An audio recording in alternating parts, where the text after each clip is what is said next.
This is House Planning Help, episode 401. Hello, I'm Ben Adam Smith, and normally I begin by saying this is the podcast for you if you're interested in self-build or retrofit. I'm exploring what houses we should be building in the 21st century and try to break down the major roadblocks that may get in our way. However, it's time to give this a rest. The mission is changing, and that's what we're going to talk about today and the reasons why. Firstly, I feel that we've answered that question. We've been going for around about 14 years talking along these lines, and we know what we should be building and why. High performance homes that are well designed and executed, that use healthy materials, buildings that actually meet the needs of occupants and hopefully involve them in the process as well. Some buildings don't even cover basics, which seems incredible, but when you get carried away with a wacky vision or something, you can make things more complex than they need to be. So they do need to look great, but we want to keep them fairly simple. We don't want to be building mansions and all these sorts of things. Walkable, making a better community, biodiverse spaces that encourage nature and wildlife as well, and so on. If any of this is new to you, maybe go back into the archive, 400 podcasts on varying different topics. So perhaps we can't do everything that we would like to. Recently, it's interesting because we've chatted to quite a few people who really are pushing things and trying to do as much as they possibly can. Maybe we can't get this close, but we can do a lot of key things that will really be important and make a difference. So I've absolutely loved visiting all sorts of projects, and thank you again to everyone that I've interviewed through the years, all the self-builds I've been out to, the retrofits, the homeowners, the green building experts, sharing the learning as we go. And I could quite happily keep doing this, except for the fact that it doesn't really pay the bills. Perhaps when the hub was up and running, things would be different. But for now, it would have to be a hobby. And maybe I'll get a chance to come back to that another time, because as I say, I do love that. However, change is afoot, and I've had this niggling feeling for a while that I should be doing more, because having been on this long 14-year journey, I've accumulated all manner of connections, I've built up a lot of knowledge, and I don't really want to waste all of that. If anything, I want to channel things. And even on day one of House Planning Help, I set up the website and the journey was my apprenticeship. But really, what I wanted to be doing was building houses. And building my own was definitely a stepping stone. So you can see where I'm at now. I tried to make this shift actually before to something bigger, but the pandemic was just around the corner and maybe I didn't allocate enough time to it and had a young family and put priorities there. The biggest lesson that I learned last time round from thinking I wanted to change to that direction was that I can't do this by myself. No way, nor would I want to do that. In fact, collaboration is going to be a big part of anything that I do going forwards. Reminds me of the old Helen Keller quote, "Life is either a daring adventure or nothing at all." So I'm looking to do something else. And for the last couple of years, I've been having conversations, chatting to people. There are plenty of people with technical skills, but perhaps they've got their own agendas or they're tied up in their own businesses and don't really want to do this. Or maybe they're retiring and stepping back, or something just doesn't feel right. Who would be the right person? So this is where it got quite interesting, because I was at Future Build and Sally Godbert, who's been on the podcast before, director at Warm, one of the big people behind Coaction as well. I just thought it'd be nice to catch up with her, and we had a chat. And it got to the point of the conversation that we were both talking about we wanted to do something more, leverage our skills in a bigger way. And that's when I got excited. I thought, I'm just going to put it out here. Sally, do you want to build something? And it was the speed of the reaction that I liked most of all. Was, I think I might. So clearly Sally has been thinking about this as well. And that's when we decided, look, we've got to have a chat and just see if there's anything that we can do. Can we collaborate together? So once Future Build was over, we were back to our offices. I got on a call with Sally Godber and Mike Rowe. So they're both directors at Warm, a very well-known low-energy building consultancy, a lot of technical expertise. I'm sure you've heard of them. And as I've already mentioned, a big part of Coaction too. So they're both on this call, and this is just part of the chat to give you the essence of what we're discussing without it getting boring and without all the tangents. So I've condensed this down to 20 minutes. And I must admit, going into it, I was slightly nervous to put my dreams out there. Yeah, would you like to talk about what you're interested in doing, Ben? That's because Mike's got a good understanding of what I'm interested in. Of course, that sounds very sensible, yeah. Up until now, a lot of my work has been very media orientated. I've set up a membership which I ran for about 10 years with Self Builders. So that's where the technical side came in through doing my own project, a bit like Sally did with hers. I live in a passive house.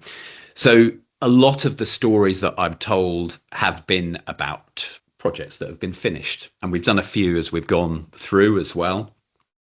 But I think there's a massive gap and interest in the middle of all of this. You know, almost this discussion is interesting because what is the gap in the market? Why are people not building high quality, leaning into all the simplicity, the value engineering, because they would have much better homes at the end of it. So I suppose from my perspective, what I'm interested in is trying to get myself into some capacity of delivering a project. You know, I'm not getting any younger as well, so this could only be a team thing. You guys have obviously got a lot more practical skill and working with all sorts of different people than I have. But I think from my perspective, I could bring, you know, quite high visibility to everything. I would like it to be housing. I don't really care what scale that is, but that sort of fits with everything that I've done up until now. If it's swimming pools, I guess it will be a short conversation, but I completely understand why you might want to go down that route. There's also the practicality side. The idea of us committing to building a swimming pool. I don't know much of your story but I know you've done it at least once. I love your confidence in us and our wallet.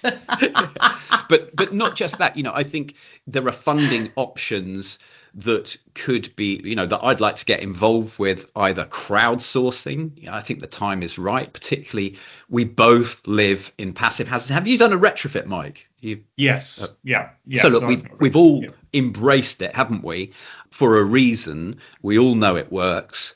And my ultimate idea would be to generate a business that, you know, it doesn't just end, it could expand. Of course it would have difficulties, but what I'm not sure is what that is, whether it interests us all, whether you just want to do a one-off project, whether we'll just come up against finance issues straight away, or maybe it will be land, all of these sorts of things.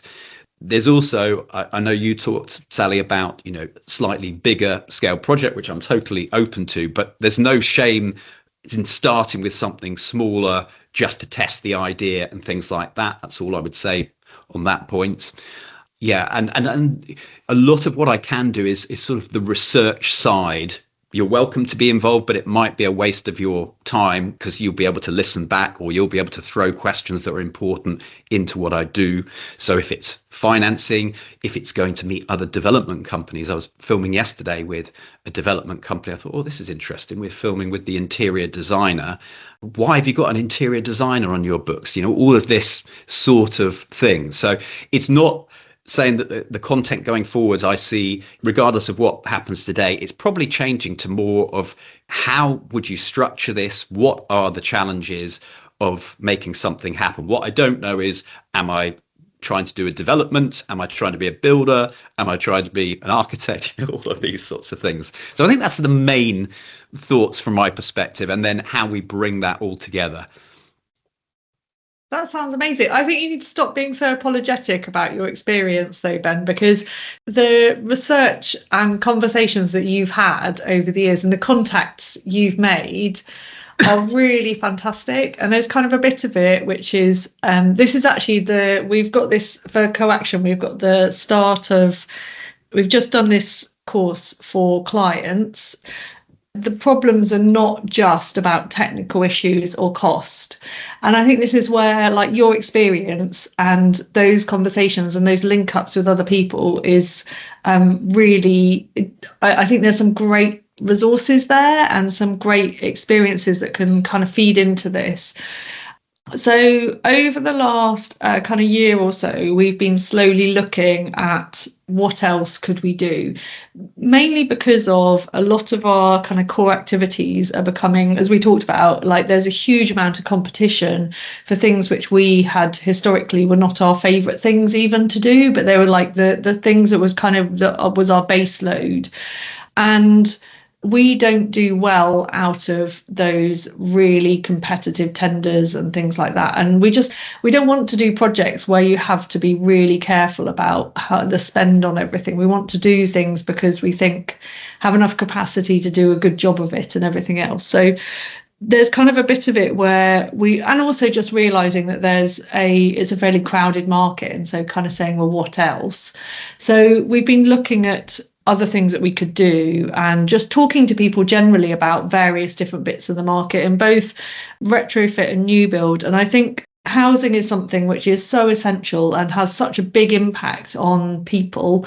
And it's also at scale which we can understand, and particularly the kind of scale factor of it, of thinking that we can start with something that is small, but potentially it has the opportunity to scale up.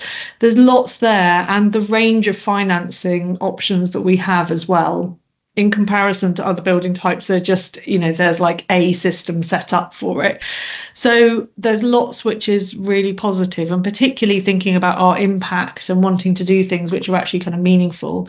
I really liked what you were saying about this whole, it's really easy to get obsessed with the, oh, we can't do this because, and we often hear clients say that kind of thing, these are the reasons why we can't do this. And, or, oh, the planners, oh, this or the architect or whatever. There's always reasons why the things that should be the kind of simple, making it easy, low risk, all of that, why they kind of blockers they put up. And I guess that doing it for real gives us a level of empathy with them so that we really understand the having to deal with all of the constraints within the project rather than the very narrow technical stuff which we're interested in, but also to say within that what is possible and being able to make some space for it. So I think all of that stuff that you were saying about what does good look like and being able to really demonstrate that in a real project is really interesting.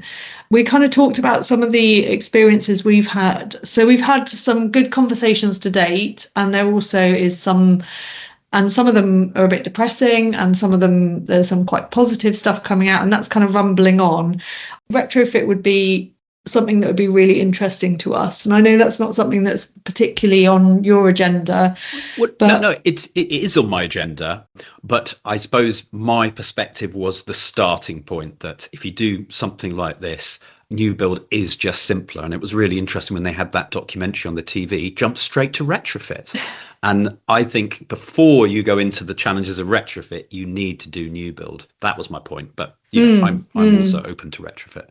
I mean, I feel the same in that if you gave me free rein to do anything and I could do one thing, it probably would be retrofit. At the same time, I think, there's lots of people, that's not news to anyone. But at the same time, there is obviously a huge need to work out how we do new build still that actually sort of comes to fruition and becomes to reality. I think I'd be happy to do either. And I think the important thing is working out what's possible and going with that, as opposed to sort of being too sort of precious and saying what I really want to do is retrofit of one particular type of housing. I mean, there's so many sort of barriers to doing something, but we want to do something that's practical, that which actually will come to actually achieve something. And it seems to me that there's lots of really good technical solutions there, that people have got something that looks pretty good actually, but for whatever reason, they either haven't turned that into something that can be done very much, or it seems to be something that's sort of quite restricted. And part of this to me seems interesting, is to work out what's the bit that's what's the bit that's actually preventing that from being done more of? And I feel personally that there's some other bits in the puzzle which is not the technical bit. I've heard numerous times that there are planning problems that can put a spanner in the works. It's an interesting time at the moment because a lot of the tier one contractors for housing, that's kind of just part of their portfolio of what they do, but they've been doing flats because it's just the planning and everything else. It's just all lower risk, and it's easier to manage. And they've just found housing a bit of a faff. But particularly the most important thing is the margins were very, very small.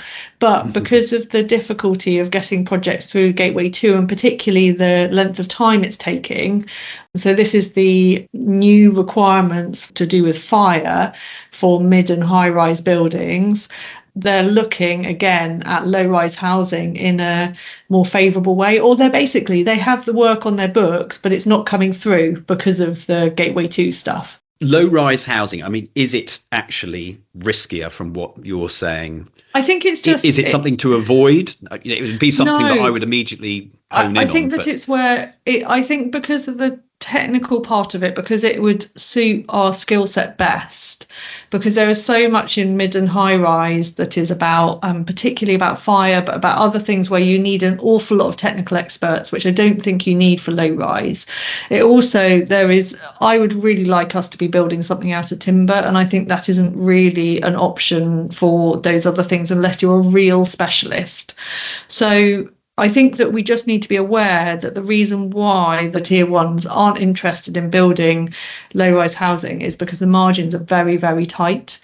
I think in terms of a project that we can manage, that we understand what the subcontractors are doing and the relationships, I think that it's definitely of a scale that we can easily, and particularly the kind of scalability. I think that other things we could do in time, but I think it's just the risk associated with it. I mean, I think we need to be realistic about the scale as well, don't we? I mean, we're not going to start by looking at high rise.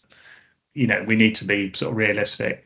I mean, I think at this stage, it's just a matter of being sort of open to the research, isn't it? And seeing what avenues are open and collaborating on that. Because I mean, until we've got a better picture of where we feel the sort of the pinch points are, what funding is available, what opportunities they are.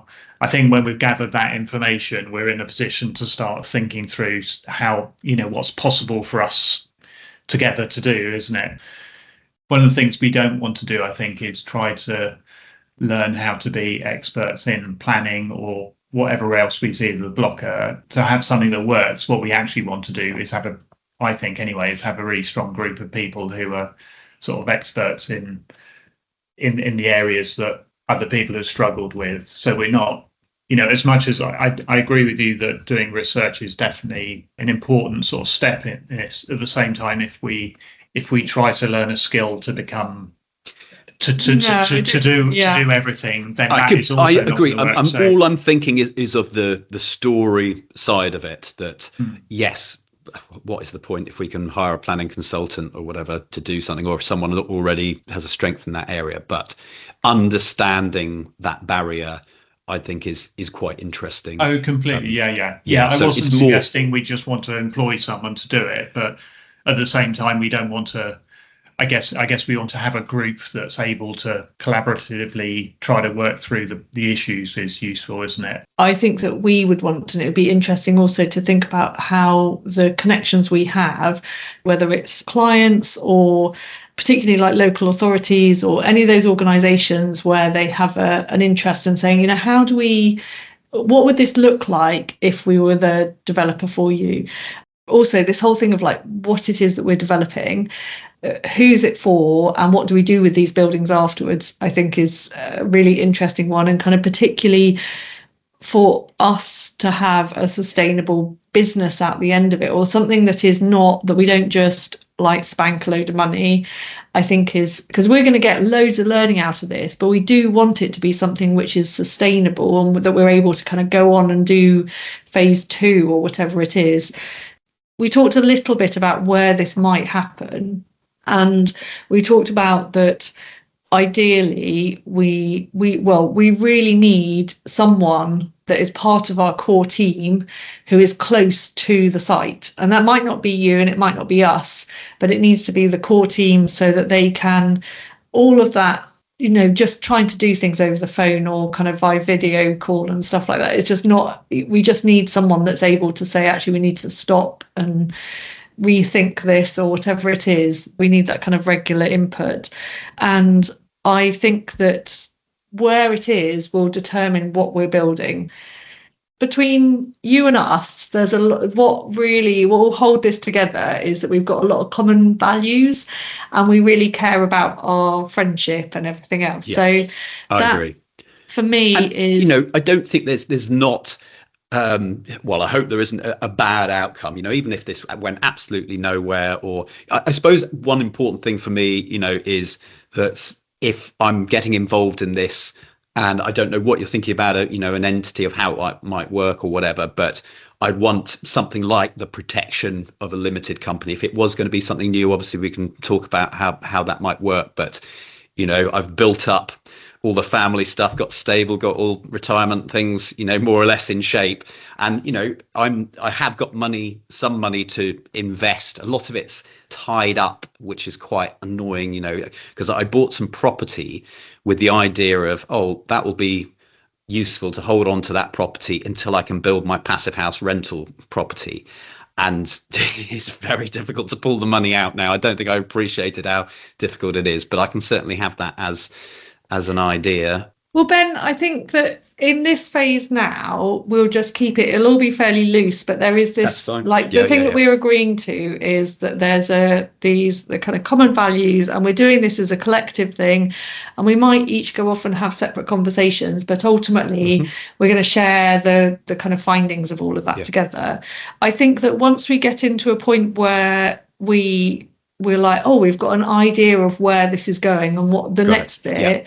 I would say one of the things that we've been very successful at in terms of, because we do a lot of collaboration, and I really like to then have it written down what we're committing to. And we tend to do things like just record timesheets, even if we know that there's no money involved. It just means that further down the line, we're just aware of how much has been put in. What I get is it's allowing that recognition of what's gone into the relationship, I guess, is really important to me. Particularly when we're working not in the same office, it's really difficult to see all the things that happen behind the scenes. And so I completely agree also about setting up something that gives us that security. And there is interesting stuff in terms of what we like, where we get the funding from as well. I think that's something which also very interested in. What I don't know is how easy they are to access, but there's a lot of money which is from pensions and all of that kind of stuff, which is where there's a real interest in putting money into something that is long term and also is secure and is got a kind of sustainability aspect to it as well. This is what always surprises me. My brother's had this before with some of the stuff that he's done in a completely different area, where there's just a pot of money sitting somewhere that nobody knows about. So it'd be lovely to find some of those. Yeah. All right. I don't want to keep you much longer, but are there any sort of next steps or things that would see us progress? Whether it's I've got lots of ideas for this. So what I was going to suggest, if this is okay for you, I don't know, do you use Miro at all, Ben? I think I've used it once, but no, it might have been with something for coaction. I think we might have dragged you into something. Yes. So it's just like a whiteboard thing, and we can use something else, but I would like some brain dump space. And I guess that the conversations that we've been having, it'd be great to have somewhere where we can just kind of splat that stuff down. And then maybe if we want to meet up again in 2 weeks' time, then we can come back to it. So one of the areas is about like who we talk to and what conversations we're having. And I can go through and say who I think would be good to talk to. And we can also put some quick notes about what other conversations we've had and where they've gone and the kind of outputs of it. And then the whole thing about kind of what we build. And then it may be something that we want something else on things like the skills we don't have, or kind of who from the outputs of the conversations, who do we think are what are the major blockers and things like that. So we can just have a kind of a load of themes and we can just kind of splat stuff down on it. I think that might be quite a good starter for starting to work out, and then we can have something a bit more structured. But for now, I think having something where it's just a kind of free for all of everything might be good. So you get the idea. houseplanninghelp.com/401. Just simple show notes today, recapping the course change. If you've got a comment or you'd like to ask a question, or if you've got a pot of money, get in touch on social media. We'll have links in today's show notes. That's actually one aspect I'm both interested and excited about. With the amount of benefits that healthy, comfortable and energy efficient homes can deliver, it's just a no-brainer, is it not? I'm quite optimistic that this is a powerful sell. We've got some aces up our sleeve here. Also in the show notes, links to Warm, go across, find out what they do, and co-action training. If you're a professional, you haven't taken the co-action training yet, I would definitely encourage you to go and take a look. houseplanninghelp.com/401. So what do the changes mean for the podcast? Well, I suppose it might be clear that we're not going to focus on individual projects. Self-build and retrofit, I've absolutely loved it, but I think it's now more about how do we get a housing project off the ground? What will that mean? Where are the opportunities? So we're going to follow that. And in some ways, maybe everything's up in the air a little, but this is still going to be the mission going forwards. And I've said to Sally and Mike, if you want to drop in on our interviews, then you are part of this. You're more than welcome. And maybe even if they're not there, they might give me some ammo, some questions, or where they'd like me to steer the conversation. So it just opens up a whole nother area, and hopefully we'll uncover some of these barriers. No doubt it could be a bumpy ride. I don't know. We will find out, but I hope you will stick with me. What won't change? I can't see me ever moving away from talking about high performance, healthy homes. All the aspects that we mentioned at the beginning, no matter where we go in the coming podcast, I want to stick to that. And I strongly believe that is a market to open up. Thank you so much for listening. Let me know what you think, by the way, of this episode. The House Planning Help podcast is produced by Regen Media, content that matters.